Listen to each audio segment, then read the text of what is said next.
Sud Radio Regard de Femme, Michel Vianès. Bonjour ma chère Michel. Bonjour Maxime. Ce matin, vous voulez nous parler de ce qu'on a aperçu, c'est-à-dire à l'Assemblée nationale, c'est-à-dire ces fillettes voilées vues récemment dans les tribunes.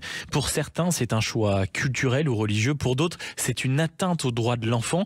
Alors comment on comprend cette pratique? Est-ce que c'est vraiment une forme de maltraitance comme on l'entend? Oui, tout à fait, absolument. C'est voiler une fillette, ce n'est pas un simple choix vestimentaire, hein. C'est une maltraitance aussi bien juridique, psychologique et sociale. Ça va à l'encontre des droits fondamentaux de l'enfant, tels qu'ils sont inscrits dans la Convention internationale des droits de l'enfant. Et l'État, donc, a un devoir de protéger chaque enfant contre tout ce qui nuit à son développement, à sa dignité, à son autonomie. Et cette convention, elle dit aussi pas de discrimination entre filles et garçons. L'intérêt supérieur de l'enfant, c'est pas celui des parents.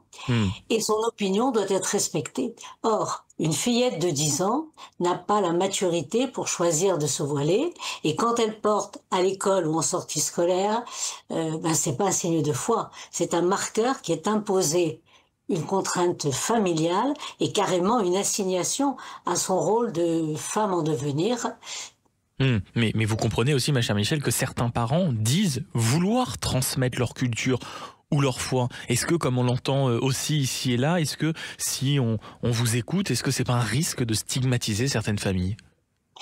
Alors, informer, oui, mais imposer une norme religieuse sur le corps d'un enfant, non.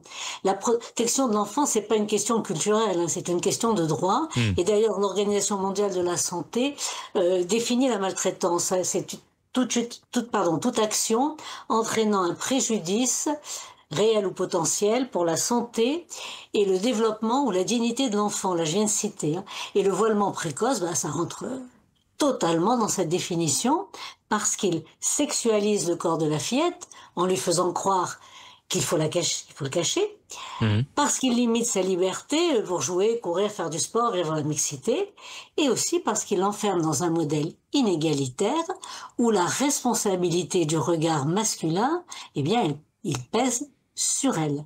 Et donc c'est une violence symbolique peut-être, mais discrète peut-être, mais sûrement profonde. Et Maxime, si vous me permettez, une fillette a besoin de se découvrir et non pas de se couvrir.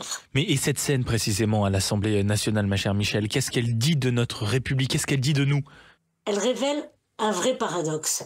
La France, comme vous le savez, a interdit les concours de Miss avant 16 ans pour lutter justement contre cette hypersexualisation des fillettes.